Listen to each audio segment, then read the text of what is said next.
दिल्ली के सबसे पॉश इलाके में बना वर्मा विला दूर से ही किसी महल जैसा दिखाई देता था। ऊंची ऊंची दीवारें, लोहे का भारी गेट, अंदर घुसते ही हरी भरी घास का बड़ा सा गार्डन और किनारे किनारे लगी विदेशी फूलों की कतारें। सब कुछ इतना परफेक्ट था कि देखने वाला बस देखता ही रह जाए। पोर्च में खड़ी महंगी गाड़ियां उस घर की हैसियत खुद बयान कर देती थीं। इस भव्य घर में रहती थी रिया वर्मा, एक करोड़पति बिजनेसमैन की इकलौती बेटी। रिया के पास वो सब कुछ था जिसकी ख्वाहिश लोग जिंदगी भर करते हैं। उसका कमरा किसी 5 स्टार होटल के सूट से कम नहीं था। बड़ी खिड़कियां, मुलायम बिस्तर, दीवारों पर महंगे पेंटिंग्स और एक पूरा वार्डरोब जो डिजाइनर कपड़ों से भरा हुआ था। हर हफ्ते नए कपड़े, हर महीने नई जगह घूमने का प्लान और हर दिन कुछ नया। लेकिन इस सारी चमक दमक के पीछे एक सच्चाई छिपी थी। रिया खुश नहीं थी। सुबह उसकी आंख खुलती तो सामने कोई अपना चेहरा नहीं होता। मम्मी पापा अपने अपने बिजनेस और मीटिंग्स में इतने व्यस्त रहते कि उनसे बात करना भी मुश्किल हो जाता। कभी कभी तो ऐसा होता कि पूरे दिन घर में रहते हुए भी रिया उनसे एक बार भी नहीं मिल पाती। नाश्ते की टेबल पर तरह तरह के व्यंजन सजे होते, लेकिन कुर्सियां खाली रहती। रिया अकेले बैठकर कुछ कौर खाती और फिर चुपचाप उठ जाती। उसकी जिंदगी में सब कुछ था, बस अपनापन नहीं था। घर में काम करने वाले लोग जरूर थे, नौकर, कुक, ड्राइवर, माली, लेकिन वे सब बस अपने काम तक सीमित थे। कोई उससे दिल से बात नहीं करता था। और सच कहें तो रिया ने भी कभी कोशिश नहीं की। उसी घर में काम करता था एक दुबला पतला लड़का, इमरान। उसकी उम्र ज्यादा से ज्यादा 16-17 साल रही होगी। चेहरे पर मासूमियत थी, लेकिन आंखों में एक अजीब सी गंभीरता। वो सुबह सबसे पहले आता, चुपचाप झाड़ू पोछा करता, सामान उठाता और बिना किसी से ज्यादा बात किए अपना काम खत्म करके चला जाता। रिया ने उसे कई बार देखा था, लेकिन बस देखा ही था। उसके लिए इमरान भी बाकी नौकरों जैसा ही था, एक ऐसा इंसान जो बस काम करने के लिए है। कभी उसने ये जानने की कोशिश नहीं की कि वो कहाँ से आता है, उसके घर में कौन है या उसकी जिंदगी कैसी है। रिया की दुनिया और इमरान की दुनिया दोनों एक ही छत के नीचे होते हुए भी एक दूसरे से बिल्कुल अलग थीं। एक तरफ था ऐशो आराम, हर सुख सुविधा, हर सपना पूरा होने की आज़ादी, और दूसरी तरफ था सादगी, मेहनत और खामोशी। लेकिन रिया को इन सब से कोई फर्क नहीं पड़ता था। वो अपनी ही दुनिया में खोई रहती। फोन, सोशल मीडिया, दोस्तों की पार्टियां और शॉपिंग। बाहर से देखने पर उसकी जिंदगी एकदम परफेक्ट लगती थी, लेकिन अंदर से वो धीरे धीरे खाली होती जा रही थी। कभी कभी रात को वो अपने कमरे की बड़ी खिड़की के पास खड़ी होकर बाहर देखती। सड़क पर चलते लोग, हंसते बच्चे, परिवार के साथ बैठे लोग, सब कुछ उसे दूर से अच्छा लगता। लेकिन उसके पास वो सब नहीं था। उसके पास पैसा था, लेकिन रिश्ते नहीं। उसके पास सब कुछ था, लेकिन सुकून नहीं। और उसे खुद भी नहीं पता था कि उसकी जिंदगी में ये खालीपन कब और कैसे भरेगा। लेकिन उसे ये नहीं मालूम था कि बहुत जल्द उसकी जिंदगी में कुछ ऐसा होने वाला है जो उसकी सोच, उसका दिल और उसकी पूरी दुनिया बदल देगा। वर्मा विला में उस दिन सुबह से ही हलचल थी। नौकर इधर उधर भाग रहे थे, मैनेजर की आवाज बार बार गूंज रही थी और रिया अपने कमरे में परेशान होकर इधर उधर कुछ ढूंढ रही थी। उसकी डायमंड रिंग गायब हो गई थी।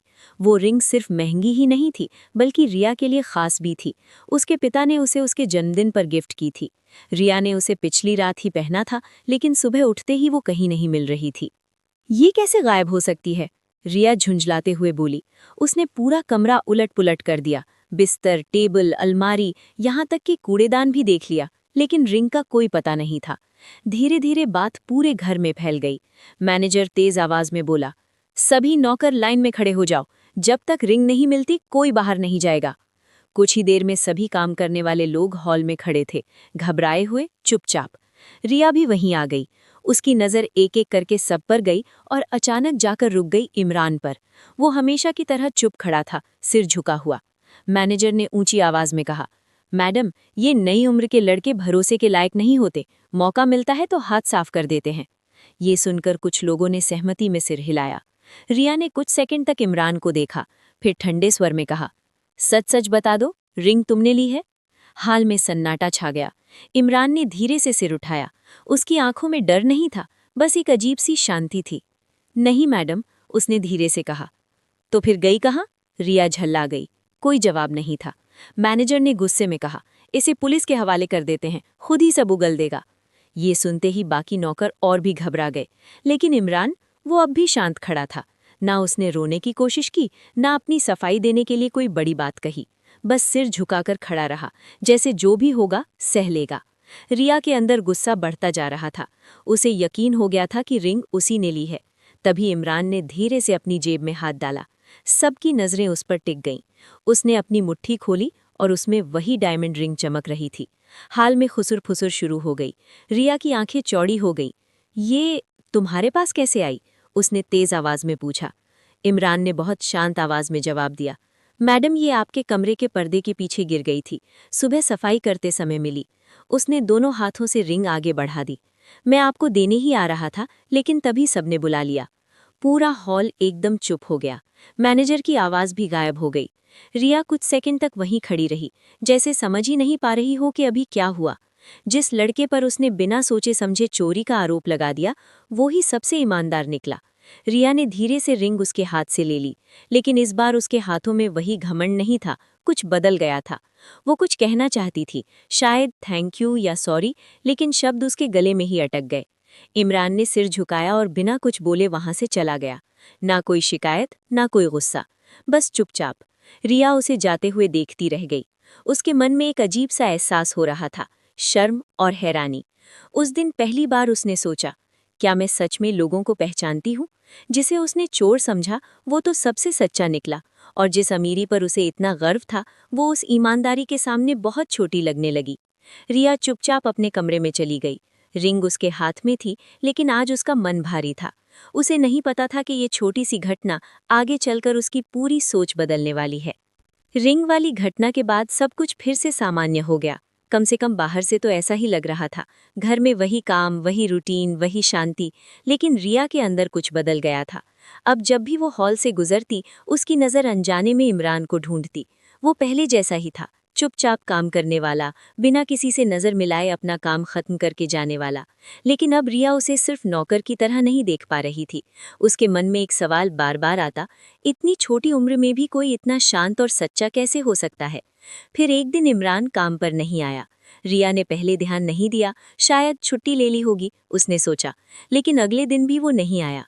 तीसरे दिन रिया को बेचैनी होने लगी। वो खुद से पूछने लगी, वो बिना बताए कभी छुट्टी नहीं लेता, फिर अचानक क्या हुआ?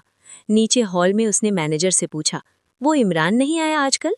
मैनेजर ने लापरवाही से जवाब दिया, पता नहीं मैडम, ऐसे लोग भरोसे के लायक नहीं होते। जब मन करता है आ जाते हैं, जब मन करता है गायब हो जाते हैं। रिया को ये बात ठीक नहीं लगी। पहली बार उसे लगा शायद बात इतनी साधारण नहीं है। उस रात रिया को नींद नहीं आई।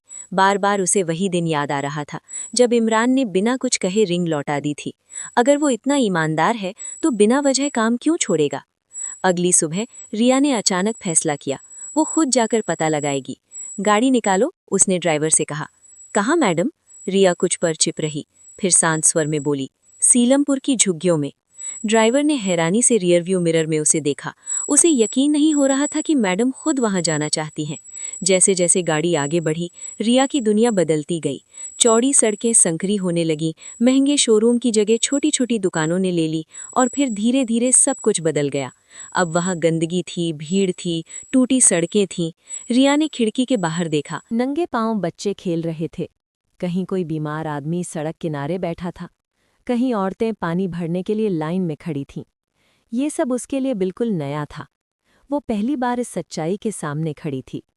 कुछ दूर आगे जाकर गाड़ी रुक गई। ड्राइवर बोला, मैडम, आगे गाड़ी नहीं जा सकती। रिया को आगे पैदल जाना पड़ा। हर कदम के साथ उसका दिल तेज धड़क रहा था। वो लोगों से पूछने लगी, यहाँ इमरान रहता है? काफी पूछने के बाद एक बूढ़ी औरत ने एक तंग गली की ओर इशारा किया। आखिर में जो टूटी झोपड़ी है, वही। रिया धीरे धीरे उस गली में बढ़ी। चारों तरफ बदबू, गंदा पानी और तंग रास्ता। आखिर में सचमुच एक बहुत ही टूटी फूटी झोपड़ी थी। टीन की छत आधी टूटी हुई, दरवाज़ा सिर्फ एक फटा हुआ कपड़ा, अंदर से हल्की खांसी की आवाज़ आ रही थी। रिया कुछ पल के लिए वहीं रुक गई। उसके कदम जैसे थम गए। क्या सचमुच इमरान यहाँ रहता है? उसने हिम्मत जुटाई और धीरे से पर्दा हटाया। जैसे ही वो अंदर गई, उसकी सांस रुक गई। अंदर घुप अंधेरा था। बस एक कोने से आती हल्की रोशनी सब दिखा रही थी।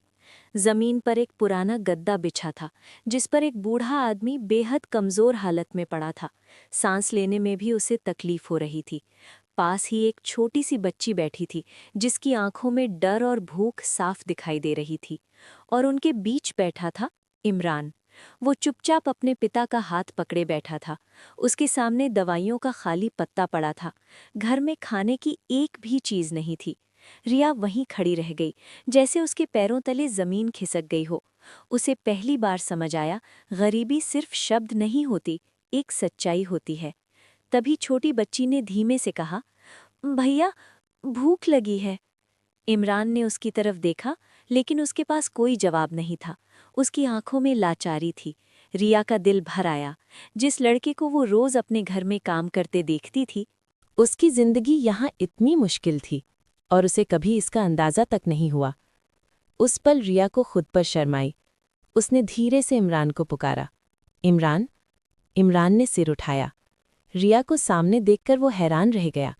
कुछ पल तक दोनों बस एक दूसरे को देखते रहे। रिया के पास शब्द नहीं थे, लेकिन उसकी आंखों में सब कुछ था, दर्द, पछतावा और एक नया एहसास। उसे समझ आ गया था कि असली दुनिया उसकी सोच से कहीं ज्यादा अलग है। झोपड़ी के अंदर खड़ी रिया अभी भी उस दृश्य से बाहर नहीं निकल पाई थी। उसकी आंखें बार बार उसी कमजोर बूढ़े आदमी और उस छोटी बच्ची पर जा रही थीं। इमरान धीरे से खड़ा हुआ। उसके चेहरे पर हैरानी साफ दिख रही थी।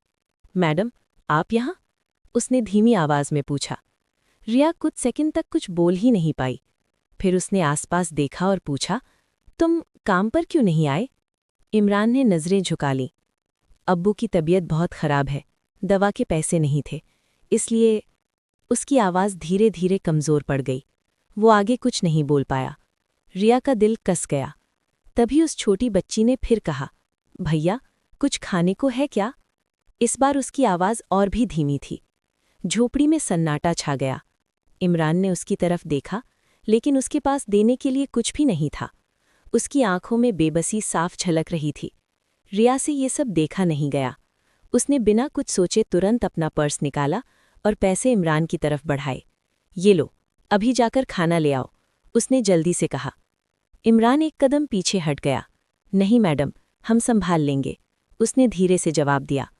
उसकी आवाज़ में झिझक थी, लेकिन साथ ही एक स्वाभिमान भी था। रिया को ये बात समझ आ गई। पहली बार उसने महसूस किया कि मदद करना आसान है, लेकिन किसी का आत्मसम्मान समझना उससे भी ज्यादा जरूरी है। रिया ने इस बार थोड़ा सख्त होकर कहा, ये एहसान नहीं है इमरान, अभी ज़रूरत है। इमरान चुप रहा। उसकी नज़र ज़मीन पर थी। तभी पीछे से उसके पिता की कमज़ोर आवाज़ आई, ले लो बेटा, बच्ची भूखी है। ये सुनते ही इमरान का चेहरा बदल गया। उसने धीरे धीरे हाथ बढ़ाया और कांपते हुए पैसे ले लिए। उसकी आंखों में आंसू आ गए। रिया को ऐसा लगा जैसे उन आंसुओं का बोझ उसके दिल पर आ गया हो। रिया तुरंत झोपड़ी से बाहर निकली। उसका दिल तेजी से धड़क रहा था। गली में आते ही उसने गहरी सांस ली, लेकिन अंदर का दर्द कम नहीं हुआ। वो पास की दुकान तक भागी। भैया, जल्दी से चावल, दाल, दूध, ब्रेड जो भी है दे दीजिए, उसने जल्दी जल्दी कहा। दुकानदार उसे हैरानी से देख रहा था। महंगे कपड़े पहनी एक लड़की इस झुग्गी में इतना सामान खरीद रही थी, लेकिन रिया को किसी की नज़रों की परवाह नहीं थी। कुछ ही देर में वो ढेर सारा सामान लेकर वापस झोपड़ी की ओर दौड़ी। जब वो अंदर पहुंची तो छोटी बच्ची की आंखों में चमक आ गई। इमरान भी कुछ पल के लिए चौंक गया। रिया ने चुपचाप सारा सामान अंदर रख दिया। जल्दी बनाओ खाना, उसने धीरे से कहा। इमरान ने सिर हिलाया और तुरंत काम में लग गया। कुछ ही देर में झोपड़ी में पहली बार चूल्हा जला। धुएं के साथ साथ उम्मीद भी उठने लगी। दाल की खुशबू फैलने लगी। छोटी बच्ची चुपचाप बैठी इंतजार कर रही थी। उसकी आंखों में भूख के साथ साथ खुशी भी थी। रिया दरवाजे के पास खड़ी ये सब देख रही थी। उसके दिल में एक अजीब सा सुकून था, जो उसे अपने बड़े से घर में कभी महसूस नहीं हुआ था। खाना तैयार हुआ। इमरान ने सबसे पहले अपने पिता को खिलाया, फिर अपनी बहन को। छोटी बच्ची ने जैसे ही पहला निवाला खाया, उसके चेहरे पर मुस्कान आ गई। रिया की आंखें नम हो गईं। उसने धीरे से पूछा, तुम खुद क्यों नहीं खा रहे? इमरान ने हल्की सी मुस्कान के साथ कहा, इनके खा लेने के बाद ही मेरा पेट भरता है मैडम। ये सुनकर रिया अंदर तक हिल गई। उस पल उसे एहसास हुआ, जिसे वो गरीब समझती थी, वो दिल से उससे कहीं ज्यादा अमीर था। रिया धीरे धीरे बाहर निकलने लगी, लेकिन जाते जाते उसने एक बार पीछे मुड़कर देखा। वो छोटी सी झोपड़ी अब पहले जैसी नहीं लग रही थी। वहां अब सिर्फ गरीबी नहीं थी, वहां इंसानियत थी। उस दिन रिया जब वापस अपने बड़े से घर पहुंची तो सब कुछ वैसा ही था, लग्जरी, आराम, चमक। लेकिन उसके अंदर कुछ बदल चुका था। आज पहली बार उसे लगा असली सुख। उस दिन के बाद रिया की जिंदगी धीरे धीरे बदलने लगी। अब उसकी सुबह पहले जैसी नहीं होती थी। जहां पहले वो देर तक सोती रहती थी, अब वो जल्दी उठ जाती, क्योंकि उसे कहीं जाना होता था। इमरान की झोपड़ी। पहले पहले तो वो बस ज़रूरत का सामान लेकर जाती थी, कभी खाना, कभी दवा, कभी दूध या फल। लेकिन धीरे धीरे वो सिर्फ चीज़ें नहीं, अपना समय भी देने लगी। वो वहाँ बैठती, इमरान के पिता का हाल पूछती, छोटी बच्ची के साथ बातें करती, कभी उसे पढ़ाने लगती। और हैरानी की बात ये थी कि उसे वहाँ अच्छा लगने लगा था। इमरान के पिता की हालत अब पहले से बेहतर होने लगी थी। दवाइयाँ असर कर रही थीं और सबसे ज़रूरी, अब उन्हें समय पर खाना मिल रहा था। छोटी बच्ची अब रिया को देखते ही मुस्कुरा देती। दीदी आ गई, वो खुशी से चिल्लाती। रिया भी अनजाने में मुस्कुरा देती। एक दिन रिया उसके लिए किताबें और कॉपी लेकर आई। तुम स्कूल जाती हो? उसने प्यार से पूछा। बच्ची ने सिर हिलाकर ना कहा। अब जाओगी? रिया ने मुस्कुराते हुए कहा। उसकी आंखों में एक चमक थी, जैसे उसे किसी और की जिंदगी में रोशनी लाने में सच में खुशी मिल रही हो। इमरान ये सब चुपचाप देखता रहता। उसके मन में रिया के लिए सम्मान बढ़ता जा रहा था। वो जानता था कि ये सब करना उसकी मजबूरी नहीं है, फिर भी वो हर दिन आ रही है। लेकिन जहाँ एक तरफ ये रिश्ता मजबूत हो रहा था, वहीं दूसरी तरफ मुश्किलें भी बढ़ने लगी थी। एक दिन जब रिया घर लौटी तो उसके पिता लिविंग रूम में बैठे थे। उनका चेहरा गंभीर था। कहाँ से आ रही हो? उन्होंने सीधा सवाल किया। रिया कुछ पल चुप रही, फिर शांत आवाज में बोली, एक परिवार की मदद करने गई थी। पिता हल्का सा हंसे, लेकिन उस हंसी में ताना था। दुनिया के सारे गरीबों की जिम्मेदारी ले ली है क्या तुमने? रिया चुप रही, लेकिन इस बार उसका सिर झुका नहीं था। तुम्हें समझ नहीं आता, लोग क्या कहेंगे? पिता की आवाज अब सख्त हो गई। हमारी एक इज्जत है समाज में। रिया ने धीरे से कहा, अगर किसी की मदद करने से इज्जत चली जाती है तो ऐसी इज्जत का क्या फायदा? कमरे में सन्नाटा छा गया। ये पहली बार था जब रिया ने अपने पिता को इस तरह जवाब दिया था। उस रात रिया अपने कमरे में देर तक जागती रही। वो जानती थी कि आगे रास्ता आसान नहीं होगा, लेकिन अब वो पीछे नहीं हट सकती थी। अगले दिन भी वो झोपड़ी गई, लेकिन इस बार माहौल थोड़ा अलग था। इमरान चुप था, बच्ची भी शांत थी, और उसके पिता की आंखों में चिंता थी। क्या हुआ? रिया ने पूछा। इमरान ने धीरे से कहा, मकान मालिक कह रहा है कि पैसे नहीं दिए तो झोपड़ी खाली करनी पड़ेगी। ये सुनकर रिया के दिल में जैसे कुछ चुभ गया। इतनी मुश्किल से तो सब संभल रहा था, अब ये नई परेशानी। रिया ने बिना देर किए फैसला लिया। अगले ही दिन उसने पैसे देकर उस झोपड़ी का किराया चुका दिया और कागज भी बनवा दिए, ताकि कोई उन्हें वहां से निकाल न सके। जब वो ये खबर लेकर झोपड़ी पहुंची तो छोटी बच्ची खुशी से उछल पड़ी। अब हम यहीं रहेंगे ना? उसने मासूमियत से पूछा। रिया ने मुस्कुराकर सिर हिलाया। इमरान की आंखों में राहत साफ दिखाई दे रही थी। उसने धीरे से कहा, थैंक यू मैडम। रिया ने तुरंत कहा, मैडम नहीं, दीदी। इमरान कुछ पल के लिए चुप रह गया, फिर हल्की सी मुस्कान उसके चेहरे पर आ गई। अब ये रिश्ता बदल चुका था। ये सिर्फ मालिक और नौकर का रिश्ता नहीं रहा, ये बन गया था अपनेपन का रिश्ता। रिया जब उस दिन वापस लौटी तो उसे पहली बार लगा कि वो अकेली नहीं है। कहीं ना कहीं अब उसके भी अपने लोग हैं। लेकिन उसे नहीं पता था कि जिंदगी अभी उसे और भी बड़े इम्तिहान देने वाली है। दिन बीतते गए और रिया अब उस झोपड़ी का एक हिस्सा बन चुकी थी। हर दिन उसका वहां जाना जैसे उसकी जिंदगी का सबसे जरूरी काम बन गया था। छोटी बच्ची अब उसे दीदी कहकर बुलाती और इमरान के पिता उसे हर बार दुआ देते। रिया के लिए ये सब किसी भी महंगी चीज से ज्यादा कीमती था। लेकिन जिंदगी हमेशा एक जैसी नहीं रहती। एक रात अचानक सब बदल गया। रिया अपने कमरे में थी, तभी उसका फोन बजा। स्क्रीन पर इमरान का नाम था। रिया ने तुरंत कॉल उठाया। दीदी, अब्बू की हालत बहुत खराब है, जल्दी आओ। उसकी आवाज कांप रही थी। रिया का दिल जोर से धड़कने लगा। वो बिना कुछ सोचे तुरंत घर से निकली। जब वो झोपड़ी पहुंची तो वहां का माहौल भारी था। इमरान अपने पिता के पास बैठा था। छोटी बच्ची कोने में रो रही थी। बूढ़े पिता की सांसें तेज चल रही थी, जैसे हर सांस आखिरी हो सकती हो। रिया ने तुरंत एम्बुलेंस बुलवाई। कुछ ही देर में उन्हें अस्पताल ले जाया गया। अस्पताल की सफ़ेद दीवारों के बीच सब कुछ और भी डरावना लग रहा था। डॉक्टर ने जांच की और गंभीर आवाज में कहा, शरीर बहुत कमज़ोर है, हम कोशिश करेंगे। रिया, इमरान और उसकी बहन बाहर बैठकर इंतजार करने लगे। हर मिनट भारी लग रहा था। कुछ घंटों बाद डॉक्टर बाहर आए। उनके चेहरे पर वही जवाब था जिससे सब डर रहे थे, हम उन्हें बचा नहीं पाए। ये सुनते ही इमरान जैसे पत्थर बन गया। छोटी बच्ची जोर जोर से रोने लगी और रिया, वो कुछ पल के लिए बिल्कुल खाली हो गई। इमरान अपने पिता के पास गया और पहली बार वो फूट फूट कर रो पड़ा। रिया ने उसे संभालने की कोशिश की, लेकिन उस दर्द के सामने शब्द बहुत छोटे थे। अंतिम संस्कार के बाद झोपड़ी और भी सूनी हो गई। अब वहां सिर्फ 2 लोग थे, इमरान और उसकी छोटी बहन। दोनों चुप रहते, कम बोलते, जैसे जिंदगी अचानक रुक गई हो। एक दिन छोटी बच्ची धीरे से रिया के पास आई। उसने मासूम आंखों से पूछा, दीदी, आप हमें छोड़कर तो नहीं चलोगी ना? रिया का दिल भर आया। उसने तुरंत उसे गले लगा लिया। कभी नहीं, उसने धीमे से कहा। उस पल रिया को एहसास हुआ, यह अब सिर्फ मदद नहीं रही, ये रिश्ता बन चुका था। कुछ दिन बाद रिया ने इमरान से कहा, अगर तुम चाहो तो तुम दोनों मेरे घर चल सकते हो। इमरान चुप रहा। उसने अपनी बहन की तरफ देखा। उसकी आंखों में डर भी था और उम्मीद भी। कुछ पल की खामोशी के बाद इमरान ने धीरे से सिर हिला दिया। कुछ महीनों बाद वर्मा विला बदल चुका था। अब वहां सिर्फ शांति नहीं, जिंदगी थी। छोटी बच्ची स्कूल जाने लगी थी। इमरान पढ़ाई के साथ साथ काम भी सीख रहा था।